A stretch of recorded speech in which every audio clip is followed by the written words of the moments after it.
This is the Stephen A. Smith Show podcast. I'm Stephen A. What's up, everybody? Welcome to the latest edition of the Stephen A. Smith Show, coming at you as I love to do every weekday over the airwaves of ESPN Radio, 250 plus markets across the United States of America, plus ESPN Radio and Sirius XM, Channel 80. It is the night, tonight, from the Barclays Center in Brooklyn, New York, where the NBA draft, 2018 NBA draft, will be taking place. For those of you who don't know, the team, you've been living under a rock, you may not know any better or what have you. The team with the number 1 overall pick is the Phoenix Suns. The team with the number 2 overall pick is the Sacramento Kings. The team with the number 3 overall pick is the Atlanta Hawks. Number 4 is the Memphis Grizzlies. Number 5 is the Dallas Mavericks. Number 6 is the Orlando Magic. Number 7 is the Chicago Bulls. Number 8, courtesy of the Brooklyn Nets, that pick goes to the Cleveland Cavaliers. Number 9, the New York Knicks. And number 10, courtesy of the Los Angeles Lakers, the Philadelphia 76ers have the number 10th overall pick. Charlotte's at 11. The Clippers have the 12th and 13th pick in the lottery. And the Denver Nuggets complete the lottery at number 14. The consensus number 1 pick is expected to be the 7-foot, 260-pound wonder boy out of Arizona. His name is DeAndre Ayton. This is not rocket science, ladies and gentlemen. You are the moribund, pathetic Phoenix Suns franchise. You had damn well better pick Ayton, who was just up the road at Arizona, who averaged 20 and 11 on better than 61% shooting from the field, better than 34% shooting from three-point range, has the skill sets offensively to be inside with his back to the basket or step away from the basket and hit jump shots. You give him the damn pick. You pick him number 1. You pair him with Booker, and you call it a day. It's what you do. By the way, you don't move up in the draft to try to get another pick by giving away Booker to anybody. You do everything you can to hold on to Devontae Booker for dear life because the brother is special. You hold on to him for dear life. You team him with Ayton and you see what you got going on. That's what you do. But forgive me if I go all the way from the number 1 pick to the number 9th pick.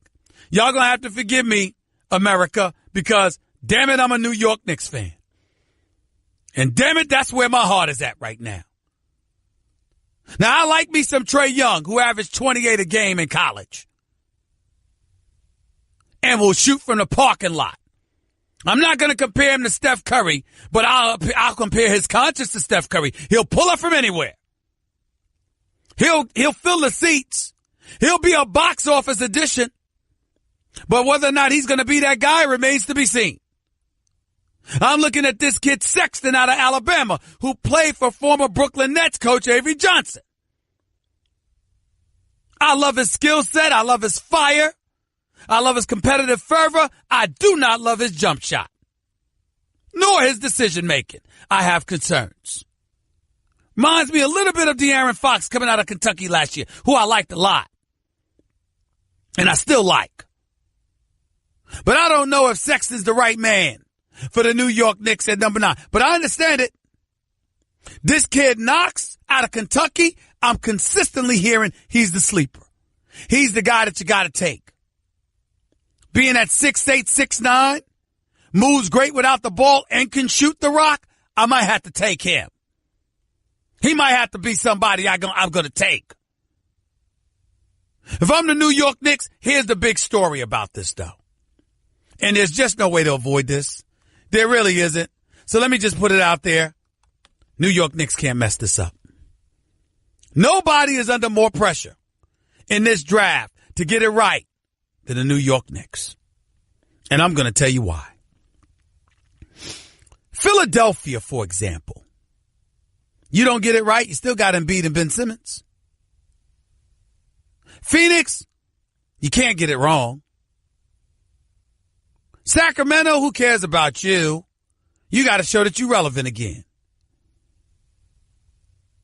Atlanta, well, we already know that you guys were in rebuilding mode. Budenholzer shouldn't have even been there last year. He's gone now. Now he's the coach in Milwaukee. Got a new coach, new system with zero expectations.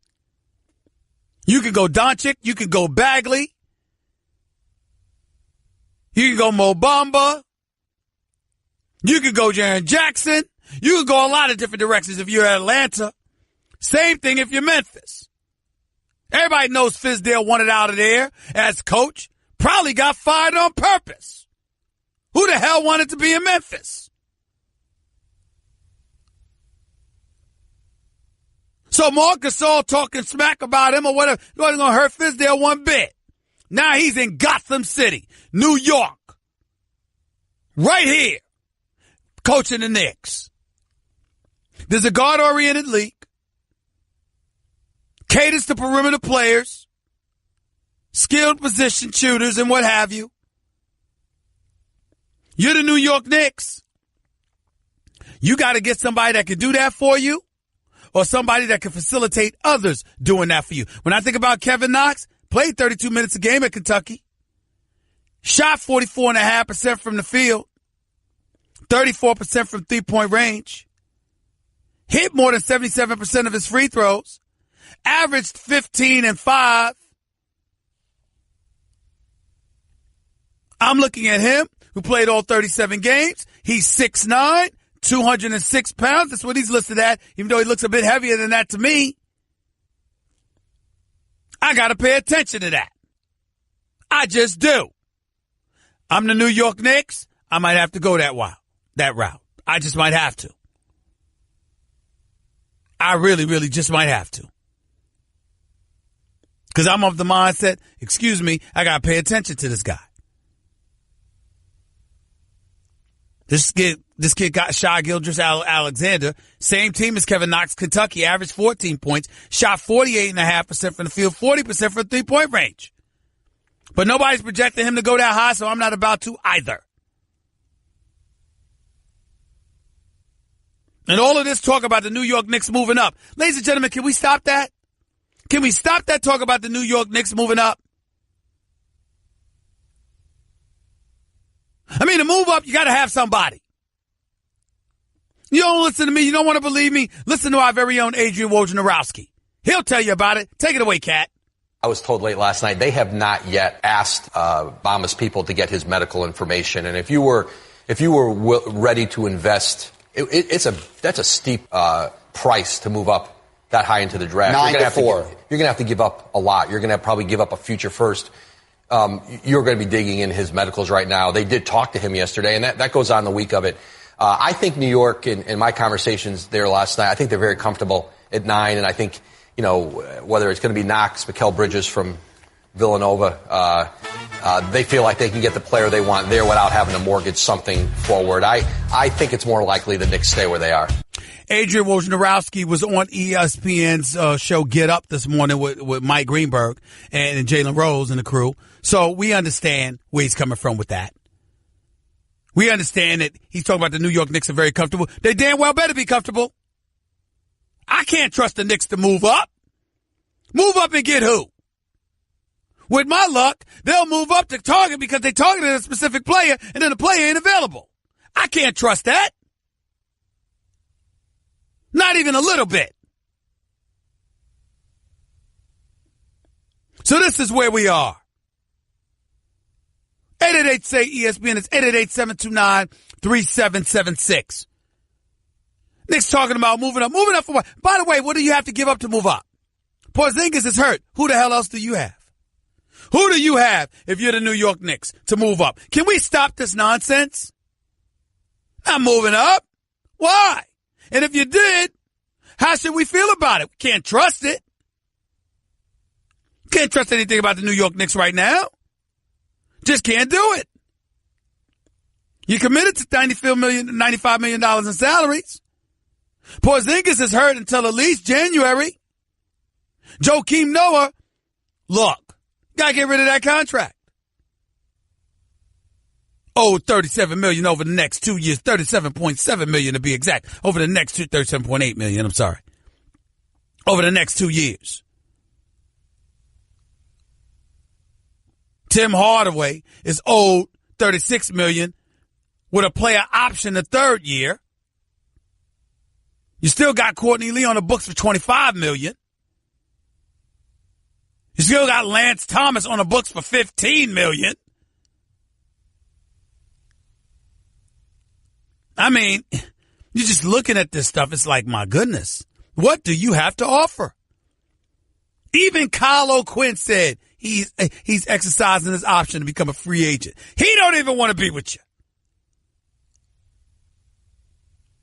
Well, maybe that's a bit embellishment, but hey, gonna be a free agent. So I'm just looking at this right now. I don't want to hear anything about the Knicks moving up. New York Knicks are gonna have the 9th pick. The question is, who should they get? If Trae Young and Sexton and Knox, if these folks fall to you at number 9, what direction should the New York Knicks go in? That is the $1 million question. Somewhere along the way, we should have an answer. 888 say ESPN. It's 888-729-3776. That's just one of the items that we're going to get into. The rest of the draft is something else worth getting into. Because we got to look at it for what it is. And I got to tell you something. This kid, Doncic, out of Europe, Real Madrid, the second best league in the world, they say. You know, the kid can play, He's been playing against grown men since he was 16. A lot of people are high on him. Fair enough. But if you ain't the quickest dude in the world, and you ain't the most athletic dude in the world, I think you're playing at a disadvantage in today's NBA. But there is something to be said for you knowing how to play the game of basketball. I can't take that away from you, and I'm not going to try to. But when I look at Doncic, the way they talk about him, the way they have talked about him, all right, he definitely ain't getting past Dallas at number 5. But could Atlanta elect to take him at number 3? Or are they going to go with this kid, Jaren Jackson?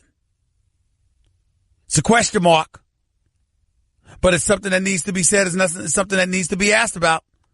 Because we're trying to find out who these guys are and what they bring to the table. Just no way around it. I'm of the mindset, when I watch these guys play, I'm just looking at today's NBA game and see who fits where and who brings whatever it is that they bring to the table. That's how I'm looking at things. And I got some serious questions about what I'm seeing. I just do.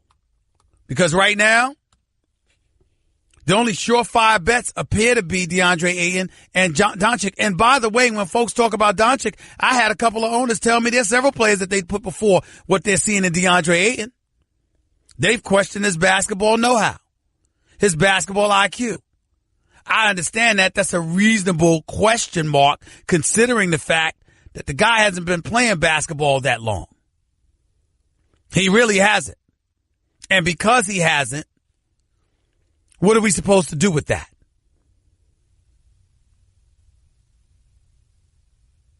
He's still 7'1", 260 with offensive skills that people were comparing him to Shaq coming out of LSU. I'm not passing up on that dude. I'm taking him. That harkens me back to age-old story that I tell all the time. I never forget when the Portland Trail Blazers passed up on Michael Jordan in 1984 to pick Sam Bowie. Never forget that. And in watching that, you had some folks that felt whoever was, the Jack Ramses of the world and others, God rest their souls, some of them should have been fired twice for picking Sam Bowie and passing on Michael Jordan. But they had already had Clyde Drexler. Here's my point. Have you ever heard anybody fault Houston for picking Akeem the Dream Olajuwon in the same draft? He went first. When you're that big and you have that skill, that much skill, everybody remembers you cannot be knocked for it. You cannot be knocked for it. It just is what it is. When you're that big and you've got that God-given size and ability that you can't just teach to somebody that big, you don't pass up on that person. So to me, DeAndre Ayton is bona fide number 1. Doncic makes things interesting because I'm not hearing the same thing about Marvin Bagley or about Mo Bamba. I'm hearing they can play. I'm hearing Bamba is formidable defensively and Bagley is formidable offensively. That he'll give you 20 and 10 a night.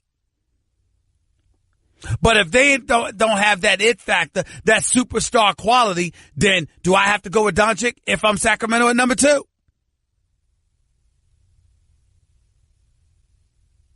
These are the kind of things you have to think about.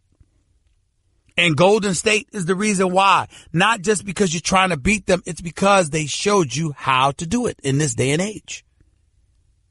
That's why Houston came so close, because Houston was willing to emulate them. That's why Houston came so close. Houston was willing to emulate them to the best of their ability. And they almost pulled it off. If Chris Paul hadn't gone down and gotten hurt, who knows what would have happened.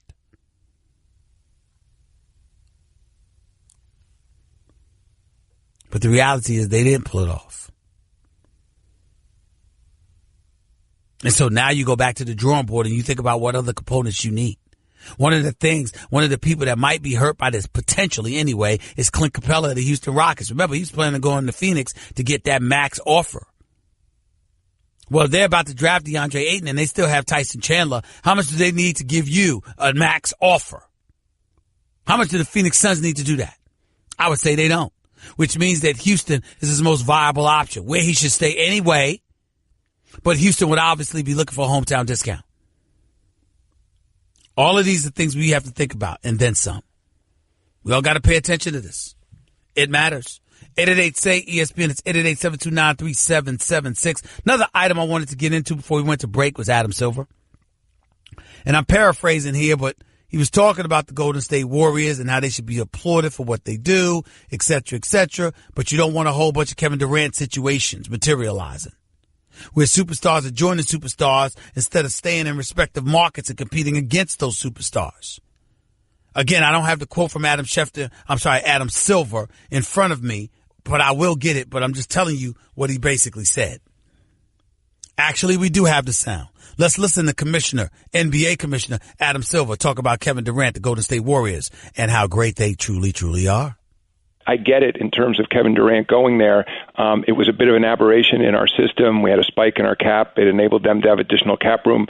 The Warriors will tell you they would have figured out a way to get it done anyway. I don't know. But even if Kevin Durant hadn't gone to Golden State, and let's just say he'd stayed at Oklahoma City, or let's say he'd gone to another team maybe in the East, you clearly would have had a third team that would have been much better. Any team that has Kevin Durant will be. But then you still have 27 other teams.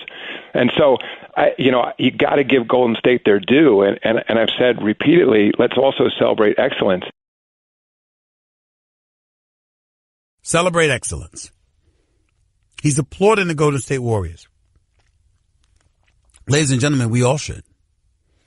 Golden State did not become relevant once Kevin Durant arrived. They were relevant before he arrived. They had already won a championship, and had just gone through back-to-back appearances in the NBA Finals. Steph Curry was universally recognized as the greatest shooter in the world. The Splash Brothers were officially recognized as the greatest backcourt shooting duo maybe ever. Draymond Green was doing his thing. Golden State Warriors acquired Steph Curry in the draft, acquired Klay Thompson in the draft, acquired Draymond Green in the draft, added pieces like Iguodala and Livingston and others through free agency. Golden State Warriors did their job. Kevin Durant is the one who messed it up, because he's one of the top 3 players on the planet Earth, and he said, I'm going to go join the team that beat me, who just finished the regular season with an all-time winning record of 73-9. That wasn't Golden State's fault. That was Kevin Durant's. But Commissioner Adam Silver said, as a league, NBA can't force parity. Listen to this. I don't think as a league we want to go about breaking up teams just to break them up, just to force some sort of parity that is kind of unnatural. On the other hand, I can understand a system doing some different things in the system that may not have allowed a player like Kevin Durant to go to a team that was already so good. That's what he's saying. He say, he's basically double talking right there, and I don't say that as a negative, but listen to him. He said, you don't want to force parity, but certainly you don't want to have a system that would encourage a star like Kevin Durant joining a juggernaut like that. I don't blame him one bit. I'd want the same thing. I want to see stars going up against one another. I don't want to see them joining against each other. But it also goes back to what Jim Gray, recently inducted into the International Boxing Hall of Fame, said many years ago. It goes into all of that. He said it best. He said the Floyd Mayweathers of the world, the Rocky Marcianos of the world, or people like that had zeros attached to their names in the loss column. What's gotten lost in the shuffle is that people think that's the true personification of greatness. There were others who had lost in their careers who have been considered better than Floyd Money Mayweather. For example, the Sugar Ray Robinsons and Sugar Ray Leonards. There are great, great fighters in history who've had a loss on their record. And still, their greatness wasn't dulled or tarnished in any way. And the same thing is applicable to basketball. LeBron James has everybody thinking, you got to get to the finals and win the finals in order to be blah, blah, blah. No, he might. Because he's the one that declared he's chasing Jordan. But everybody else out there, if one year CP3 wins it, and another year Steph Curry wins it, and another year Russell Westbrook wins it, and another year Kyrie wins it, and another year it's somebody else, I got news for you. That's not bad. That's actually great. Because it has us looking forward to watching the league as opposed to a particular player or a team. I don't blame Adam Silver for wanting that. I damn sure know I do. 888-SAY-ESPN. That's always the number to call up. You're listening live to Stephen A. on ESPN Radio. Everyone in the neighborhood knew about Bobby. Bobby, the basketball boy, they called him. Bobby wanted to go pro someday, so he was always out in the driveway shooting hoops. But one day, his mom came out and told him, "Hey, your wife wants you to take out the trash." His mom was visiting, and Bobby was a grown man. He had kind of missed his window. Plus, no one had ever seen him actually make a basket. But on the other hand, Bobby had heard how Geico could save him money on car insurance, so he switched and saved. So it was all good. You're listening to the Stephen A. Smith Show podcast.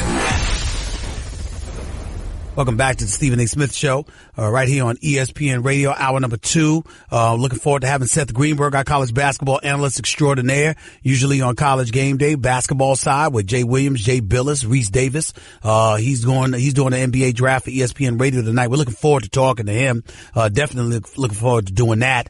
Once again, the number to call up is 888-SAY-ESPN. It's 888-729-3776. He will be on the line with us at the top of the hour number 2 of this show. But until then, we'll get to the phones at 888-SAY-ESPN. It's 888-729-3776. Let's go to Tony. You're live with Stephen A. Talk to me, Tony. ¿Cómo está, Stephen A? ¿Cómo está? What's up, man? What's up? Peace. 37 years a Knicks fan, man. And just wondering, tonight, let's say Michael Porter Jr., slips back a little bit. We got Sexton in front of us and Knox. Where would you go with that? Where would I go with what? No, stop. I don't understand your question. You're saying that if Kevin Knox was gone, what are you asking? No. If Kevin Knox is available, we have, let's say Porter slips back and doesn't get picked up by the Bulls. And let's say we have Sexton available at the same time. Where would you go with that? What would be your pick at number 9, since we're not moving on up? This ain't George and Weezy. I would tell you this. I'm inclined to believe. I've been all over the place on this. Let me be the first to admit it. I've been all over the place on this. On one hand, I think about a gunner like Trae Young, who's going to excite the Garden, pack it up, and pull up from the parking lot because I love Steph Curry so much. I fantasize about the New York Knicks having somebody like him because I'm sick to my stomach that the New York Knicks see when Donnie Walsh and Mike D'Antoni and them boys were here in 2009. Steph Curry was going to be the Knicks pick. But Golden State had the pick right before the Knicks, and they were going to take him. And because they were going to take him, because they weren't able to take him, they ended up with Jordan Hill, and we see how that panned out. I fantasize about that from Trae Young, but I don't know if Trae Young is Steph Curry. Then I think about Sexton, whose athleticism and speed and tenacity I really, really like. But I got to tell you something. The more I think about it, this kid, Kevin Knox out of Kentucky, 6'8", average 15 a game, can shoot the three, can score, moves well without the ball, has a perimeter shot. And he's 6'8", 6'9". You know what that has me thinking about, Tony? That has me thinking about Jason Tatum and what I saw from him in Boston this year. And I'm desperate for the Knicks to get somebody like that. So I would lean towards Kevin Knox. Yes, my brother. I feel you. But if Porter's there, would you even, if the Knicks, if we had that opportunity, would you even fathom that? Would you entertain the idea of my problem with Porter is that I don't know how legitimate his injuries are. Injuries aside, yes, Porter would be my guy. The problem is, supposedly you had back and hip surgery. Man, you wasn't playing in the pros when this happened. This is college. Or actually high school, because he only played 3 games in college. So if you got those kind of problems, what am I supposed to believe about you with a grueling 82-game schedule coming up? That's my question mark. Facts, my brother. Go New York tonight. Peace to you always. Appreciate it, man. Thanks so much. Mustafa, you're live with Stephen A. Talk to me, man. How are you? I'm doing good, man. I'm looking forward to the draft tonight. But listen, there's a lot of big men in this draft, and I'm skeptical of DeAndre Ayton. Now, DeAndre Ayton, I know he's a monster down low in the post, but the bigs today are more valued for their defense than their offense. This is not back in the day anymore.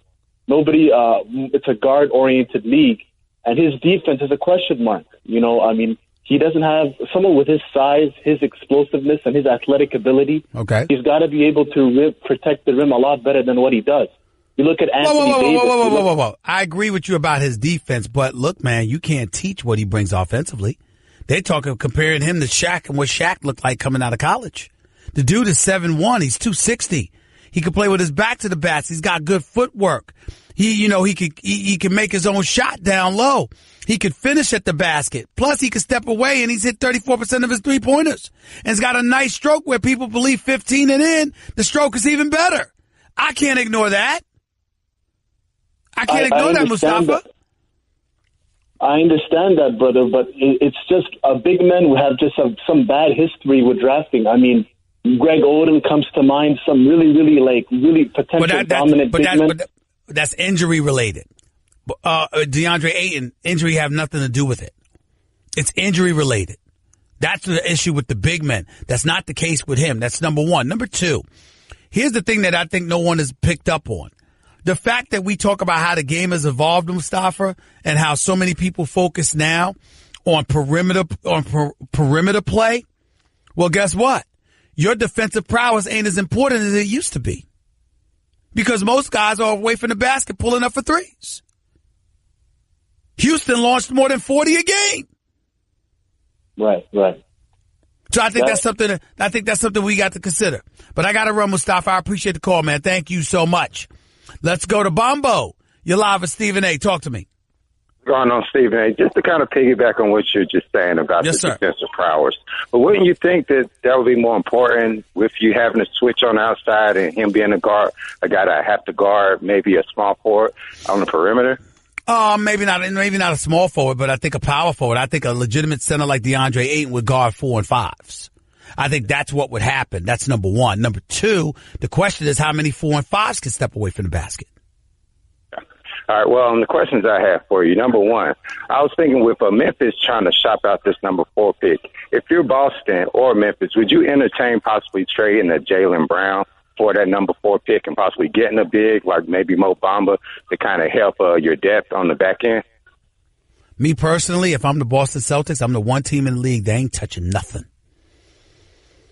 I came within 48 minutes of going to the NBA Finals with Kyrie Irving and Gordon Hayward hurt. Why would I touch anything? I would stand pat, let them brothers come back, and let's make another run together. Jaylen Brown only 21 years of age, man. Tatum's 19. Marcus Smart and Rozier are 23. Your senior citizen is Al Horford. I ain't touching anything. I'm leaving my team right like they are, I'm standing pat if I'm Danny Ainge in Boston. All right, well, my last question. Go ahead. Los Angeles Clippers, they have the 12th and 13th pick. I mean, that team basically has all the pieces together, but they do need their superstar. If you only have 12 and 13, you're probably not going to get your superstar. Right. What are possibilities do you think that they should take those two picks, package them, and go after Michael Porter and take that flyer and potentially hope that they could get their superstar for the future? Well, I think there's a possibility that they could do something like that. What makes you so sure Michael Porter Jr. is going to be a superstar? I mean, of course, we know his pedigree before the injury. The back can be a problem, but I just feel like the guy has all this. All right. Bombo, let me ask you a question. How do you feel about trading 2 lottery picks, which is 12 and 13, for a guy that has a back and hip injury history? If you are the boss of the Clippers, how you feeling about that? You doing that? I believe it's that serious. No. I'm asking you. I know that. You ain't are you a doctor? Let me ask you that question. Are you a doctor? No, sorry, okay, not at all. So, all right. So since you're not a doctor, you just a basketball lover, I'm asking you right now, are you comfortable giving up those 2 picks for a guy that has a history of back and hip injury and surgery? Yes or no? You know what? With the staff that they might have in there and his potential ceiling and looking at where LA is, I would take that chance. Okay. Because how many times have we had guys with? I'm not disagreeing with you. I just wanted to know if you would be brave enough to take that chance. I am not. But I respect the fact that you are. Appreciate the call, man. Thank you. 888-SAY-ESPN. It's 888-729-3776. Back with more of your calls to close out the hour on tonight's NBA draft from the Barclays Center in Brooklyn, New York, where your boy is right now. You're listening live to the Stephen A. Smith Show, ESPN Radio. Guess what? You're in the middle of the Stephen A. Smith Show podcast. Damn it, I mean it! Stephen A. Smith Show, ESPN Radio, reminding you that at hour number 2, the great Seth Greenberg, Coach Seth Greenberg, for College Basketball Game Day, he'll be on the show with us to handicap the 2018 NBA Draft tonight, live from the Barclays Center in Brooklyn, New York. Let's get back to the phones at 888-SAY-ESPN. Let's go to Trina. You're live with Stephen A. Hey, Trina, how are you? Stephen A., what's going on? So I got an issue. So You mentioned the Adam Silver comment earlier. I think it's misdirected because KD left OKC because he wanted rings, right? Yep. But this whole thing was precipitated by LeBron, who left in 2010 with the big decision to go create the Super Friends with Bosh and Dwayne Wade in Miami. So it seems like this was all started by LeBron, not. Well, it could seem that way. Allow me to answer your question and educate you a little bit, Trina. Listen up here. LeBron goes to Miami. Had he ever played with D Wade? No. Had he ever played with Chris Bosh? No. Had he ever played with Ray Allen? No. Had he ever played with Mike Miller? Yeah, he did. In other words, eventually that would be the case because Mike Miller would come to Cleveland. Listen to what I'm saying to you. Kevin Durant joined a team that was just 73-9 without him. Steph Curry, Klay Thompson, Draymond Green, Sean Livingston, Andre Iguodala, they were all there. He joined a ready-made engine as opposed for stars. If Kevin Durant, let's say, for example, let me give you the comparison.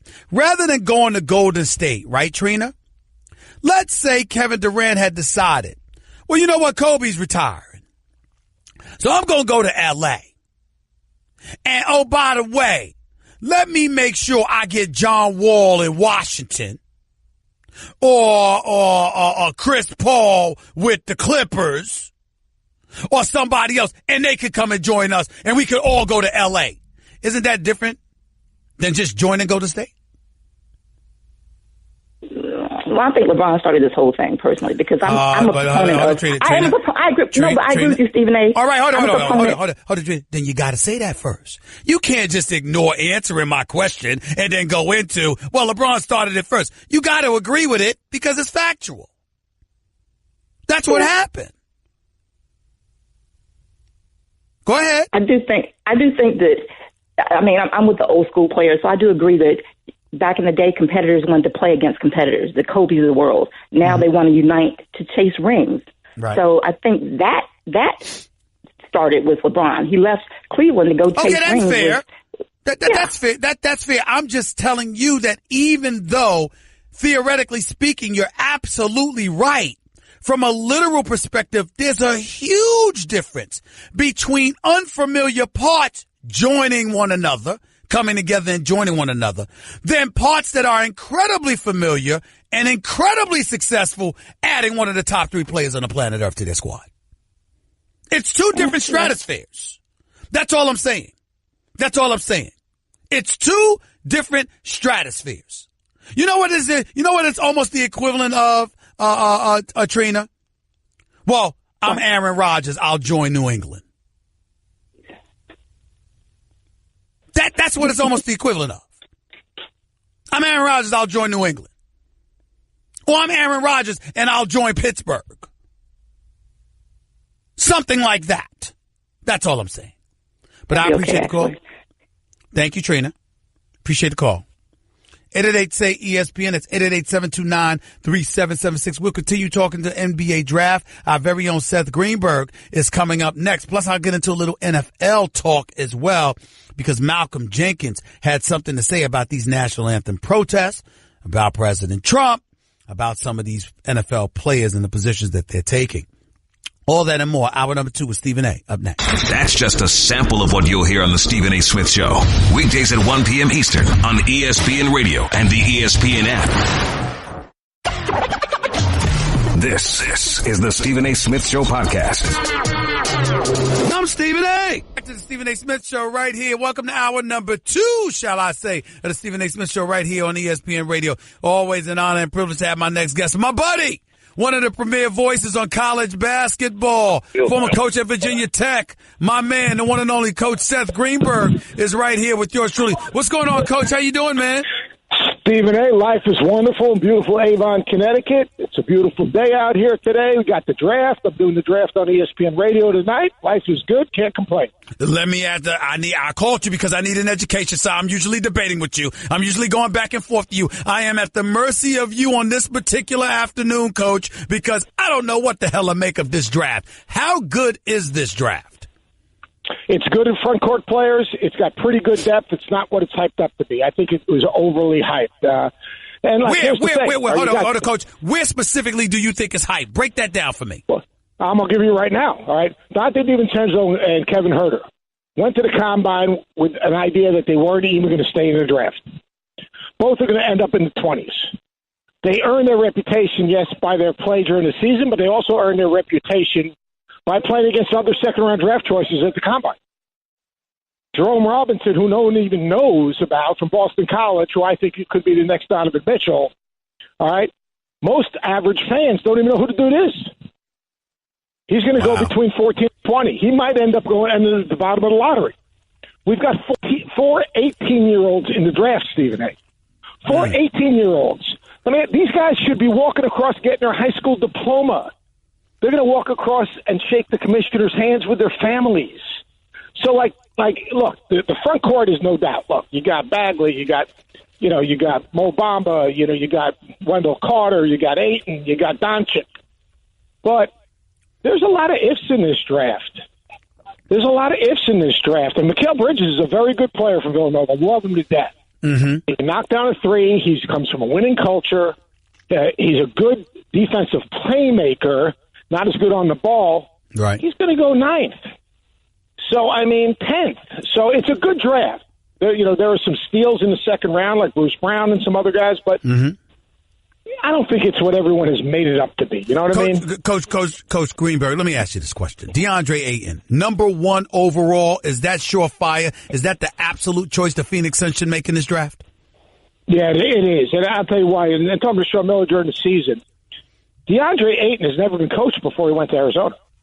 DeAndre Ayton never had 3 square meals a day before he went to Arizona. DeAndre Ayton was a guy that was playing on pure athleticism before he went to Arizona. Now, all of a sudden, he's getting 3 square meals a day. People said he didn't play hard. He played hard. He just was never demanded to play hard. They redefined playing hard. 7-footer, runs, jumps, catches, finishes, better defender than people are giving credit for, relentless rebounder. He's part David Robinson. He's part. You're going to like this, Sean Kemp. Not Sean Klump. Not Sean Klump. You're talking about Sean Kemp, not Sean Klump. Yeah, exactly. And part Dwight Howard. That's my take on him. I think he's going to be just absolutely terrific. Well, what about this? If we're talking about him, we're talking about Bagley. Look at the things that people have said, raving about Mo Bamba. Why is DeAndre Ayton surefire? But when we said these things about Mo Bamba and Bagley, are they not as good as we thought they are, or is DeAndre Ayton just so special that he's above them? No, I like Bagley and I like Bamba. It's like Bagley's going to average 20 and 10. Right, like he's so explosive around the basket. He's got a great second jump. He can finish. Doesn't have a pure position now. I think he's today's NBA 5 man. He wants to be a 4 or 3. Surely not a 3 because he couldn't guard a 5 in college. But he can score and he can rebound. The question is, can he help you win? And I think he will, but it's going to take a while. Now, Mo Bamba is my guy. He's part Anthony Davis, part Joel Embiid. He's not Anthony Davis and he's not Joel Embiid. I said he's part. But Mo Bamba, I love him. I don't like him as much as Ayton. And the reason I love him, and here's a couple things that bother me about people when they get into Mo Bamba. He's a bright guy. He's articulate. He has other interests, all good interests. You know, he's not worried about a singing career. He's just a bright, articulate, well-read kid that is, from Harlem. That's really done just incredible things. Mm-hmm. So because he's all those things, people say, well, does he play hard? I did a bunch of games of his this year. He plays hard. He blocks shots. He runs the floor. He can shoot it. My only question for him is his lower body strength. His lower body strength. Can he hold the spot? He's not Clint Capella because he's not a dunker spot guy. He can roll ball screen and roll front rim, but I'll tell you what, better off the mid post, very good footwork, can shoot the trail 3, much more skilled offensively than Capella. I think the guy's going to be really good. I love him as a person. I love his energy. And overall, just this draft in general, these young men, these quote-unquote kids, they are really high character.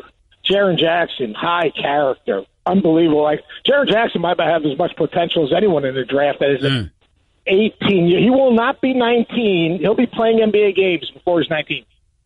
We're talking to Seth Greenberg, Coach Seth Greenberg, right here with Stephen A. on ESPN Radio on the eve of the 2018 NBA Draft tonight at the Barclays Center in Brooklyn, New York. Coach Doncic, this kid Doncic out of Europe, Real Madrid.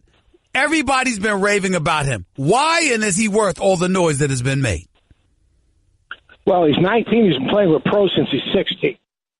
We lost our minds on Lonzo Ball last year, right?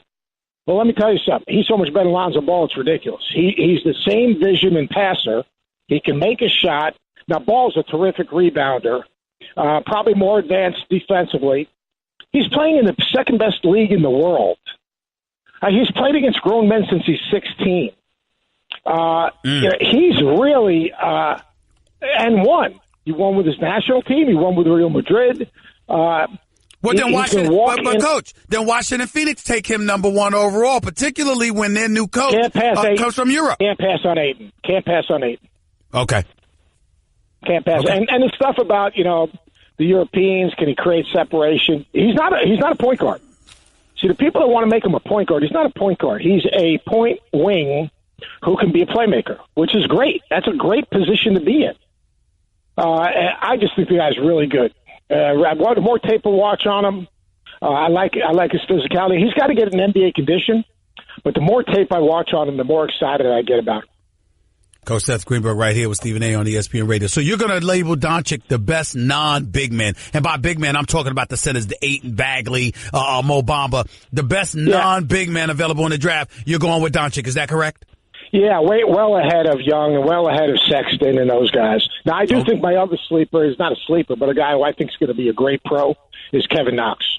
I think Kevin Knox will be a great pro. 6'9", 9-foot standing reach, shoots threes, good without the ball, drove it better at the end of the season. Again, 18 years old. I think he's going to be really, really good. Coach, I'm putting you on the spot right now because I'm a native New York. I'm a New York Knicks fan. You know I don't have any objectivity when it comes to these New York Knicks. I get emotional. I'll be the first to admit it. The New York Knicks have the number 9 overall pick in this year's NBA draft. Trae Young, Sexton, Knox, all fall to number 9. Who should the Knicks grab? Take Knox. Not even a question. Over Young or Sexton? Yep. Why? No hesitation.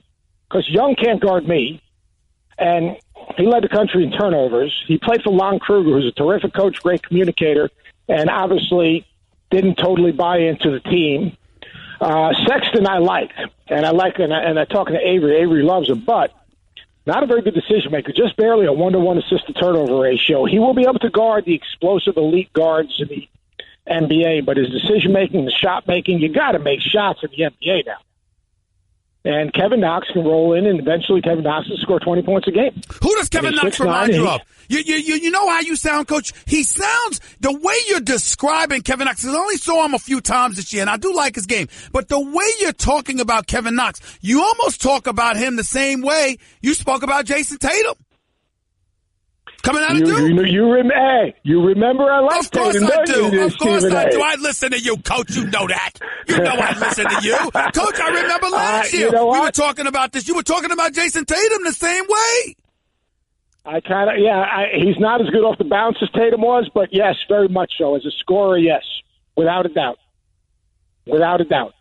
Coach, I think I just think the guy is wired to score, and with his size and his youth and his feel, and as you watched him last year, he got better every week. Okay, I say Knox. What about this kid Bridges that you mentioned coming out of Villanova? You like him a lot. What about the Bridges at Michigan State? What about Jaren Jackson? You would take Knox over those guys? No, I wouldn't take him over Jaren Jackson, but I'd take him over Bridges and Bridges. Got it. Miles Bridges and Mikal Bridges is going to be. He's just going to be reliable. He's just going to be a good pro. He's going to be a guy who can play off corner spacing and knock down threes, and he'll guard and he'll rebound a little bit. He's a one-position player. He's a 3. Kevin Knox can play 3 and 4, and he'll be able to rebound out of that position. Mikal Bridges is going to be. I think he's going to be the new NBA 4. He's not the passer that Draymond is, but I can tell you one thing. For all the people questioning Miles Bridges, he is by far the most incredible kid in the world. He'll find a way to be successful. He's got to run the court harder. He's got to drive it a little bit more to get to the line more. He showed he can shoot spot-ups. He'll find a way, one, because Tom's guys always find a way, and number 2 is that he is one of the most delightful young men that I've had a chance to really get to know since I've done this media stuff, since I've been in television. He is incredible. Coach Seth Greenberg, let's transition back to Trae Young for a second. We're right here with the Stephen A. Smith Show, ESPN Radio with Seth Greenberg. Coach, when I look at Trae Young, I see a guy on TV that looks so miniature, so small. I met him in person. He's taller than I thought he was. Still slight of frame, but a pull-up from the parking lot, and you know every time you see him, and you remember about him averaging 28 a game, and the 28 he dropped in the NCAA tournament against Rhode Island, etc. People look at him, and they say, Steph Curry. What does Coach Seth Greenberg say to all of that? It's not fair to compare him to Steph Curry. I mean, just not fair. He doesn't defend like Steph. His decision-making isn't as good. His vision is, but his decision-making isn't. And all those, logo, and I'm the first one who said he had logo range. What an idiot because all those logo shots were bad shots. He'll make some. He make 30% of them. But, how's that flying in an NBA locker room? How's his lack of offensive shot discipline flying in the NBA locker room? He's talented. The best thing he does is if he really became a real willing passer, he's got unbelievable vision. And he makes great – he could really be good off of ball screens. But he guards no one. And in the NBA, and you know it, Steve, because no one studies the NBA more than you do, with all the switching in the NBA, even the 1-5 ball screens, he's getting buried. He's not fighting to a front and letting the X out on the backside and rotating off. He's not doing that. Steph Curry will do that. He's not doing it. I'm getting nervous. I'm getting nervous because I'm thinking about Trae Young ending up with the New York Knicks, and based on what you're saying, it's making me very nervous right now. He'll get people excited. No question about it. For a little bit. Who's the sleeper in this draft as far as you're concerned? The guy that we haven't been talking about that we need to watch because wherever he lands, he's going to make a difference for the team that grabs him. Who's that guy in this draft? Two guys. Jerome Robinson from BC, who will end up going about 14 or 15, and Bruce Brown from Miami. Bruce Brown, Miami, 6'5", 6'9" wingspan. He didn't shoot it well because he was hurt all season. I'm just telling you, Bruce Brown can pass it. He can defend. He's athletic. He's tough. He's a great kid. He's a great teammate. Can defend multiple positions. You can switch with him. Bruce Brown's going to be a really good pro. He'll go to second or early in the second round. He's going to be a really good pro. What's the best situation for Bagley out of Duke? That's got a good Sacramento one right at there 2. now. You got Atlanta at 3. You I'll got tell you Dallas what. at I 5. think Atlanta would be with Collins. Atlanta would be a good landing spot for him. Now, I think Jackson's going to go there, but I think that anyone who plays with Collins, I think that they'd be actually. If you said we're not playing with a real post, we're just playing with 2 forwards, that would be a really good situation for him. Really good situation. Sacramento wouldn't be bad, but I don't think he'll go there. And Mo Bamba, the best situation for him? I like Dallas because I think Dallas is totally committed to him, and they're really, I think that they're going to be patient, and they can throw him into the wolves, let him play, let him make mistakes, and let him play through his mistakes, and let him grow, because I think as he grows, he'll be crazy good. But if Mo Bamba is there at 5, or Doncic, I don't think Doncic will last. But if you had to pick between Mo Bamba and Doncic, which way you going? Doncic's a safe pick. Mo Bamba's if you try to hit it out of the park. Coach, appreciate you, man. I'll be listening to you tonight on ESPN Radio for the NBA draft coverage. Thank you so much, buddy. You got it, pal. Thanks. No problem. The one and only Seth Greenberg right here with Stephen A. ESPN Radio, 888-SAY-ESPN. It's 888-729-3776. That's always the number to call. My God, I'm so nervous about this draft. I'm just nervous. I really am. I just am. Because, see, here's my thing. When I think about this draft, I could see the New York Knicks having the 9th pick, and it's Sexton and Trae Young there, or it's Kevin Knox and Trae Young there, or whatever. I can see it. And then all of a sudden, everything hits the fan. You see, I watched Trae Young against Texas Tech in a loss earlier this year, last February. I watched them lose to Texas. I watched that game. What was that losing streak again? I think it was like a 6-game losing streak. They lost to Texas and West Virginia. They lost to Texas again. They lost to Texas Tech. Kansas blew them out by 30. I saw that game February 19th. I'm looking at it now. They lost by 30 at Allen Fieldhouse in Kansas. 30. I mean, it's stuff like that. I just get so nervous, man, because I just don't have. Listen, maybe I should have a bit more confidence in the Knicks. They do have Scott Perry there now, and my God, does this man know talent? They do have Scott Perry there, and so if you got Scott Perry there, I mean, I got to have some confidence that you know what you're looking at.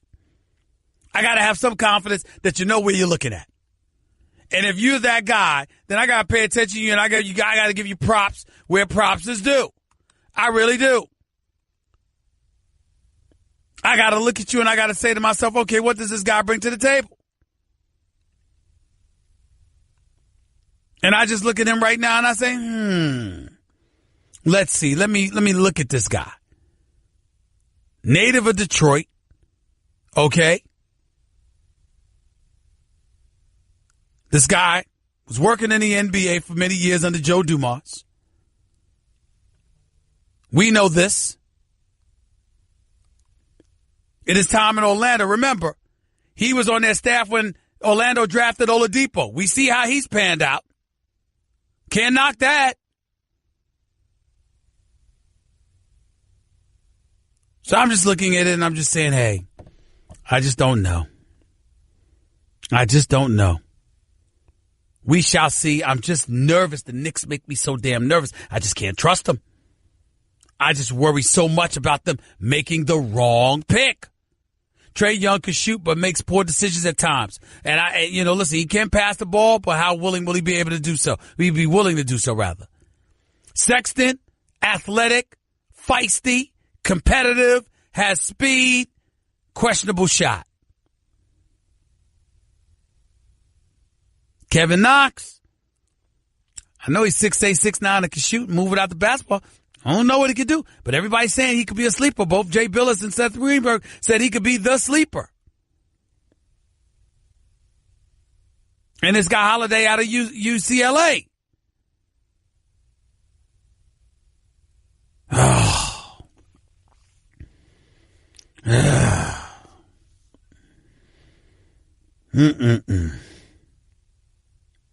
got to trust Scott Perry here. 6th consecutive trip to the Eastern Conference Finals when he was with Detroit under Joe Dumars. Back-to-back NBA Finals appearances. An NBA championship in 2004. All right? Was an assistant general manager for the Supersonics, rather, for one season. That was the staff that drafted Kevin Durant. Not that was a hard decision. But he's associated with the Detroit Pistons champions. He's associated with Kevin Durant being drafted. He's associated with Victor Oladipo being drafted. I got to trust him. I got to trust Scott Perry. I got to hope and pray that James Dolan doesn't contaminate the situation in any way. Knicks are not the only team to think about, obviously. They had number 9. It's going to be real interesting to see what happens in Chicago as well. They got the 7th pick. They got to make a decision on re-upping Zach LaVine. It's going to be real interesting to see what happens in Dallas. I mean, my God, you're the Dallas Mavericks. Can we get relevant again, please? Pretty please with sugar on top. It's a great city. You might have the worst football fan base known to mankind with those nauseating, disgusting Dallas Cowboy fans who make me want to vomit every day. But you're a great city. Great fan base. And I would just love to see them relevant again. I really, really would. With Mark Cuban and Rick Carlisle there, I don't understand for the life of me why they can't get some players. Memphis, every time I think about the Memphis Grizzlies, I think about one thing. I wish the team would move to Seattle. I think the city of Seattle deserves a basketball team again. I really do. It's too damn far of a flight, I'll admit that. But it's a great city. It's a great sports town. And I think the Seattle Supersonics, there should be a basketball team there. There should be an NBA basketball team there. They need to get it together, get a first-class NBA arena so we can get a team back in Seattle. Because Memphis ain't the answer. I just don't think it is. They still celebrating Elvis. That's just how I feel about it. 888-SAY-ESPN. That's 888-729-3776. We'll continue with your calls on this NBA draft night. Live from the Barclays Center in Brooklyn, New York. Looking forward to talking about it further.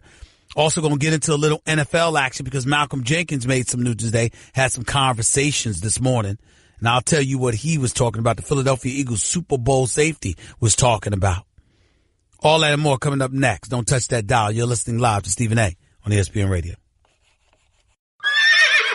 I'm a one-trick pony. Literally. I show up at kids' parties and act cute. That's pretty much it. So excuse me for being bitter. When Geico says not only could we save you money on car insurance, but we do more. Like give you 24/7 access online, over the phone, or even via our award-winning mobile app. Well, ooh la la. Aren't they multi-talented? Hey, I said organic carrots. Geico. Expect great savings and a whole lot more. You're listening to the Stephen A. Smith Show podcast. Before I get to the phones, I wanted to transition to the NFL for just a quick second. Because if you recall, approximately almost 2 weeks ago,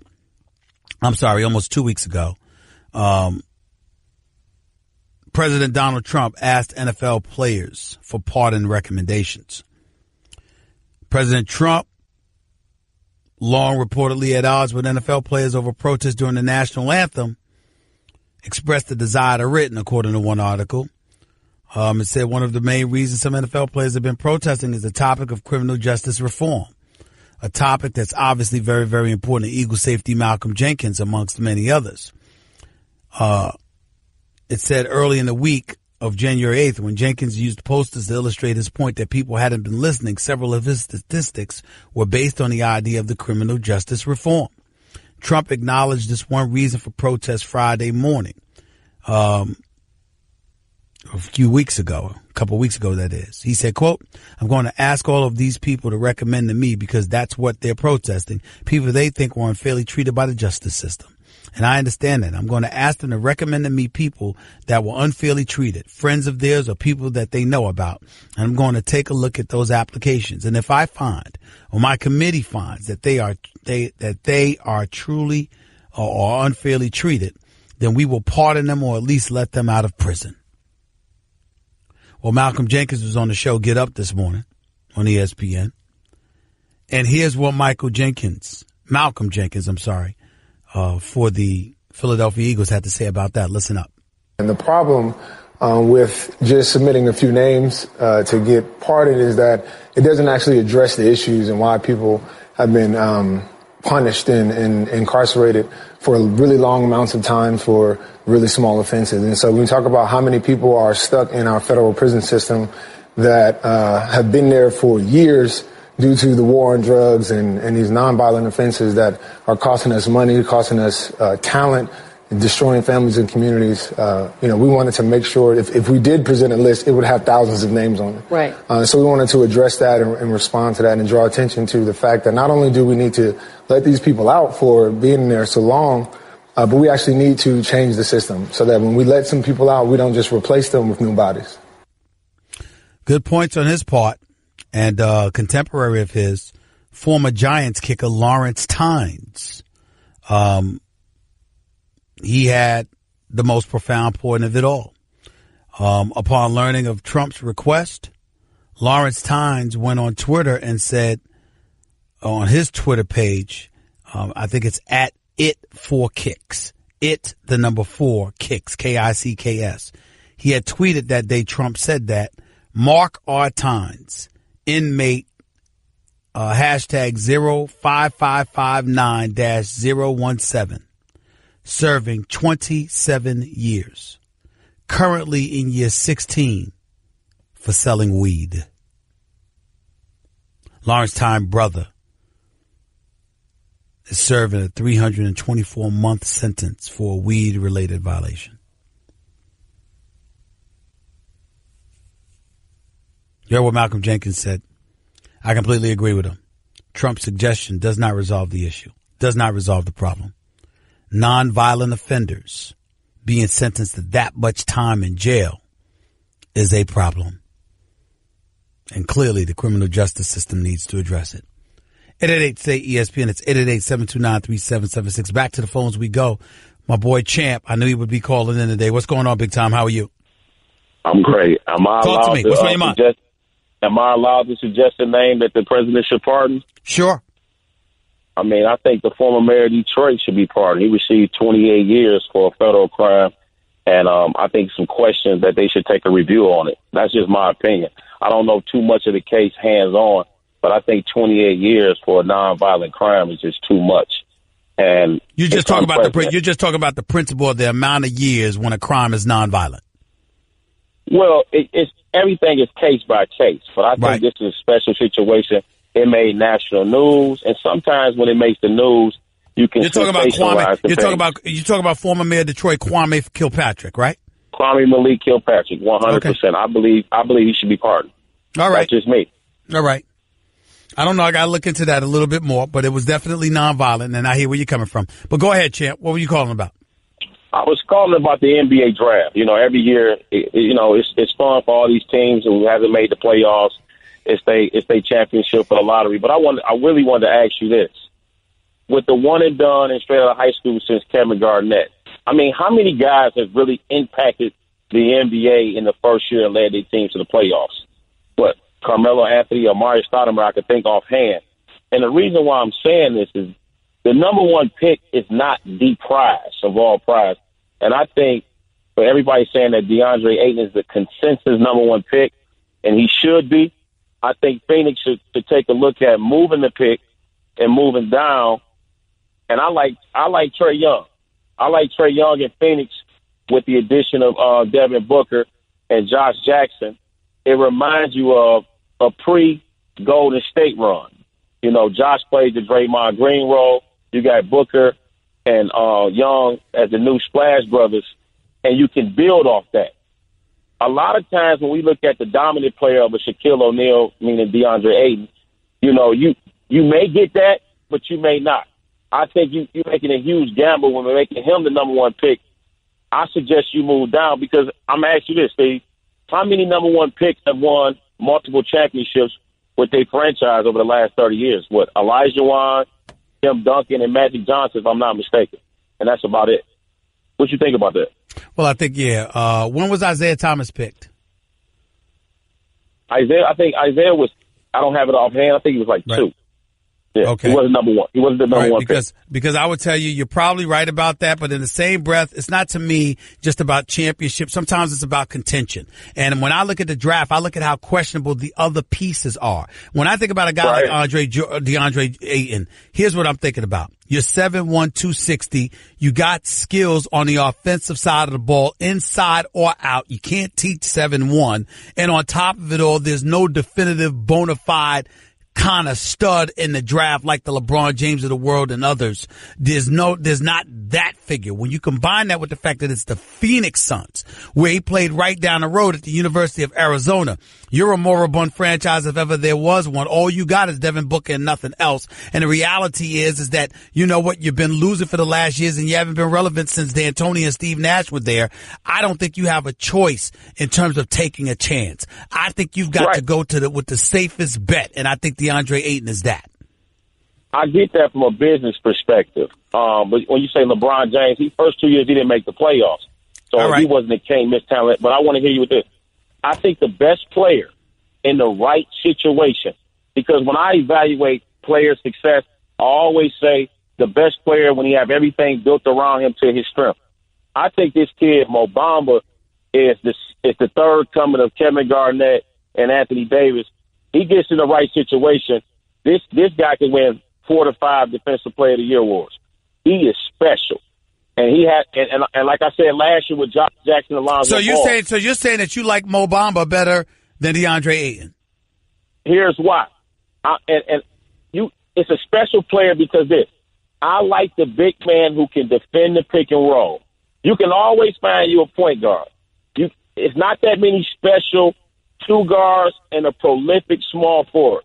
You can always find a facilitator. That's why I always pull LeBron out of my top 5 because I don't need him as my facilitator when I can have a point guard. Mo Bamba at 7 foot with that wingspan, if he gets in the gym and gets fully developed, defensively, he's off the charts. Offensively, you can get better if you want to by just getting to the gym. Defense is all about a mentality. That's why I always say this. The word on Josh Jackson, it's not out yet. He still has time because defensively he's so special. I just felt last year L.A. should have went with Josh instead of Lonzo. We never brought up the Tatum thing because Tatum was more skilled than both. But Mo Bamba, potentially wise, he's number 1 on the board for me in my draft board. The way I look at it. For me personally, I got 8 and 1 and Bamba 2. That's just me. That's fine. That's fine. By the way, I think the best. Go ahead. Real quick. Go ahead. So I think the best situation for Trae Young is the Phoenix Suns. I think he would be a bust if he's not a Phoenix Sun. The same thing with Curry. Curry is great, but he's Hall of Fame, special, elite by playing with Klay Thompson.